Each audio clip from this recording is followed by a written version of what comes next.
Ciao e benvenuti!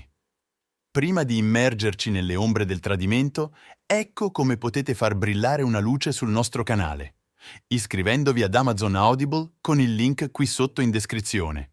Non vi costa nulla, avete 30 giorni di prova gratuita e un vastissimo catalogo dei migliori audiolibri. E con questo gesto sostenete direttamente le nostre narrazioni. Ora iniziamo con la storia. Mi chiamo Marcus e sono un fotografo freelance di 28 anni con base a Seattle. La mia passione per catturare momenti e raccontare storie attraverso la mia lente è stata la forza trainante nella mia vita. Sono sposato con mia moglie Teresa, una talentuosa grafica di 27 anni da 4 anni. Ci siamo conosciuti all'università, ci siamo innamorati e abbiamo deciso di costruire una vita insieme in questa vivace città. Quando ho incontrato Teresa per la prima volta, lei stava lottando con una dipendenza dal gioco d'azzardo. Era iniziato come un passatempo occasionale, ma era rapidamente sfuggito di mano. Passava ore al casinò, spesso raggiungendo il limite massimo delle sue carte di credito e prendendo in prestito denaro da amici e familiari. Nonostante questa sfida, Teresa ha mostrato una determinazione incredibile nel superare la sua dipendenza. Ha frequentato riunioni di gruppo di supporto, ha lavorato con un terapista e ha messo tutto il suo cuore nella ricostruzione della sua vita. Ammiravo la sua forza e le sono stato accanto durante il suo viaggio di recupero. Non è stato facile, ma la perseveranza di Teresa ha dato i suoi frutti. Ora è libera dalla sua dipendenza dal gioco d'azzardo da 3 anni, una testimonianza del suo impegno costante verso la guarigione e la crescita personale. Per i primi anni del nostro matrimonio, io e Teresa ci siamo concentrati sulla costruzione delle nostre carriere e sulla creazione di una vita che amavamo. Ci siamo trasferiti in un accogliente appartamento nel cuore della città. Lo abbiamo decorato con i nostri pezzi d'arte e fotografie preferite e lo abbiamo trasformato nel nostro santuario. Nei fine settimana esploravamo la città, provavamo nuovi ristoranti e facevamo lunghe passeggiate nei parchi vicini. Viaggiavamo ogni volta che potevamo, cercando nuove avventure ed esperienze da condividere. L'attività di grafica di Teresa stava prosperando e la mia carriera fotografica stava decollando. Ci sostenevamo a vicenda nei nostri sogni e celebravamo ogni singolo traguardo insieme. La vita era bella fino a quando un giorno non ho notato un cambiamento nel comportamento di Teresa. Teresa aveva recentemente ottenuto un grosso cliente per la sua attività di grafica, un noto marchio di moda che poteva portare la sua carriera a nuove vette. Ero entusiasta per lei, ma man mano che il progetto avanzava, Teresa diventava più riservata e distante. Spesso lavorava fino a tardi, affermando di dover fare uno sforzo extra per impressionare il suo nuovo cliente. Quando le chiedevo del suo lavoro, mi assicurava che tutto andava bene e che era solo dedicata a fare del suo meglio. Mi fidavo di lei e cercavo di essere di supporto, ma qualcosa non mi sembrava giusto. Alcune settimane dopo, mentre cercavo un file sul nostro computer condiviso, mi sono imbattuto in una cartella nascosta. La curiosità ha avuto la meglio su di me e l'ho aperta. Quello che ho trovato dentro ha distrutto il mio mondo. La cartella conteneva foto intime e email scambiate tra Teresa e il suo cliente, rivelando una relazione che andava avanti da settimane.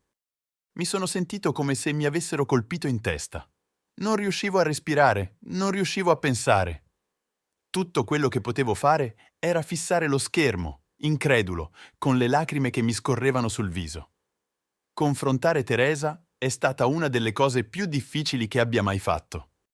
Quando è tornata a casa quella sera, l'ho aspettata. Le prove del suo tradimento erano aperte sullo schermo del computer. Lei si è fermata quando mi ha visto, il viso impallidito. Le ho chiesto di spiegare. La mia voce tremava per un misto di rabbia e dolore.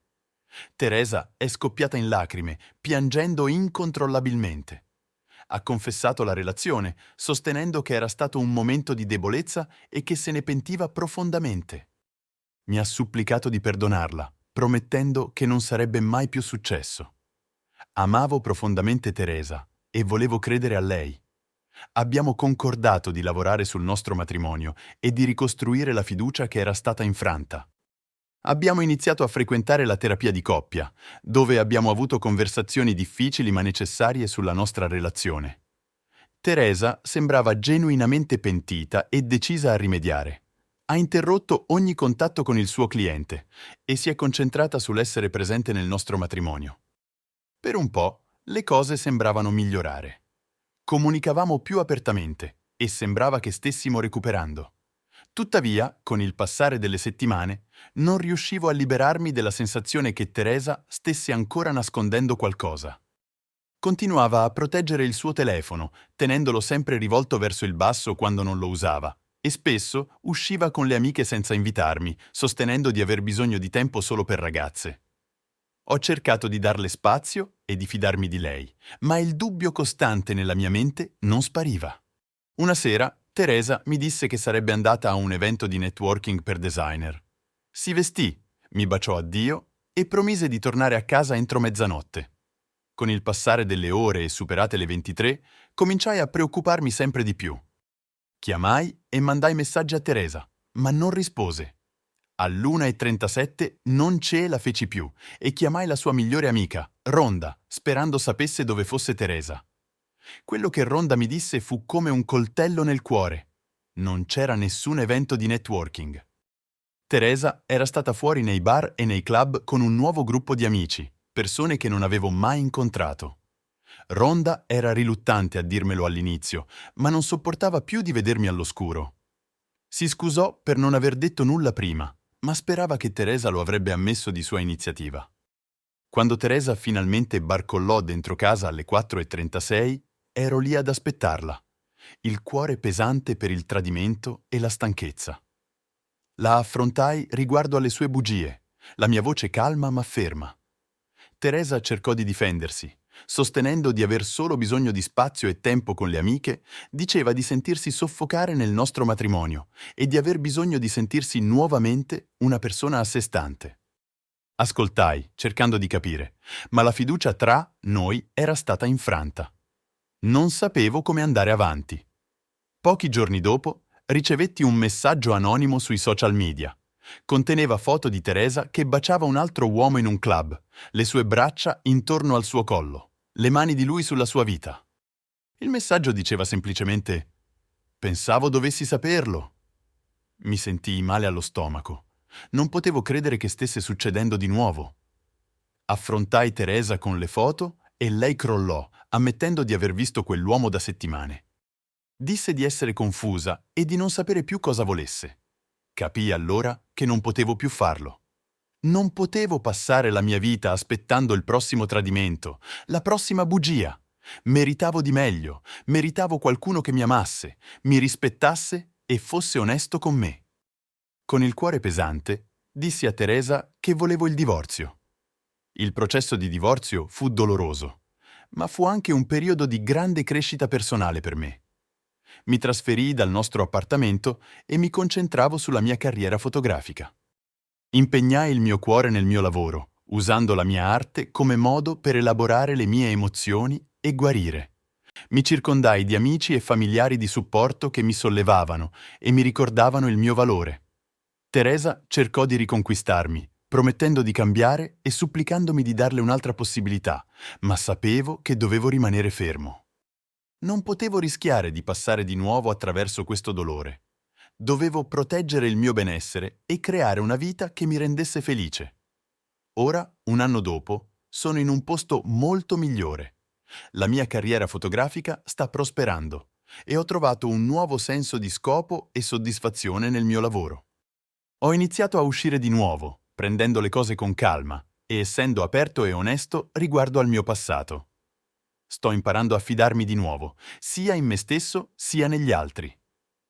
Guardando indietro, mi rendo conto che la mia esperienza con Teresa è stata una lezione dolorosa ma necessaria. Mi ha insegnato l'importanza del rispetto di sé, dell'onestà e della comunicazione in una relazione. Mi ha mostrato che sono più forte di quanto avessi mai creduto e che posso superare anche i tempi più bui. Mentre vado avanti, mi aggrappo alla speranza che un giorno troverò un amore costruito su una fondazione di fiducia, rispetto e connessione genuina. Fino ad allora sono grato per il viaggio, per le lezioni apprese e per la persona che sono diventato. Ero nervoso all'inizio nel condividere la mia storia, ma ascoltare le storie su questo canale mi ha dato la forza di farlo. Grazie per aver ascoltato. Alla prossima!